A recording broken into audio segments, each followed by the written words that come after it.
Netflix Old Enough гэсэн нэртэй Японы цуврал нэвтрүүлэг гарч эхэлсэн даруйда олонний анхаарлыг татжээ. Японоор миний анхны ажил гэж нэрлсэн энэ нэвтрүүлэгт 2-6 настай хүүхдүүд оролцдог байна. Тэд гэрээсээ ганцаараа гарч олон нийтийн тээврийн хэрэгслээр зорчин завхаарч ээжийнхээ загсан хүнсийг худалдаж авна. Аавынхаа ажил руу өдрийн хоолыг нь хүргэх, хувцас хийм цэвэрлэгэнд өгөх гэх мэт ажил хийдэг байна. Эхний нэвтрүүлэгт 2 настай Хироки олон хүнтэй гудамжаар явж гэрээсээ 2 км зайтай дэлгүүр орж загас цэцэг авах даалгаврыг гүйцэтгэжээ. Араасаа машин холихилдох замыг хөндлөн гарахдаа Хироки гартаа барьсан шаарыг даллан жолооч нарт зогс дохио өгнө. Мөн 3 настай Юка ээжийнхээ загсан загсыг амжилттай авчирч байгааг харуулна. Гэвч заримдаа хүүхдүүд авах эд зүйлээ мартан газар унгана.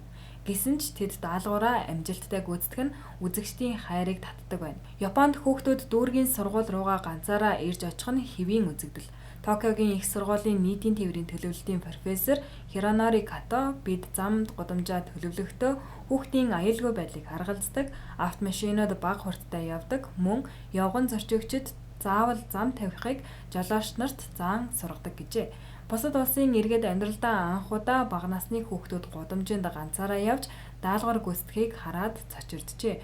Мөн зарим нь ийм жаахнаасаа биедан өөртөө итгэлтэй байхыг нь хараад бахархаж байна хэмээн сэтгэлдээ хуваалцсан байна. Японы хүүхдийн хөгжлийн мэргэжилтнүүд хүүхэд ямар нэг зүйлийг өөрөө туршиж үзснээр хамгийн сайн суралцдаг гэж үздэг байна. Энэ нь японочдын хүүхдэд хүмүүжүүлдэг нийтлэг арга бөгөөд бусад хүмүүсийг гайхшруулж болох юм. Япон соёлд бие даасан байна гэдг нь бусадтай муудалцан өөрийгөө чөлөөтэй илэрхийлэх гэсэн үг биш юм. Харин хоол хийх, эд зүйл зөөх, хүнтэй мэдлэх гэх мэт өдөр тутмын ажлыг хийх явцдаа бүлэгт дасан зохицох юм гэж тайлбарладаг байна.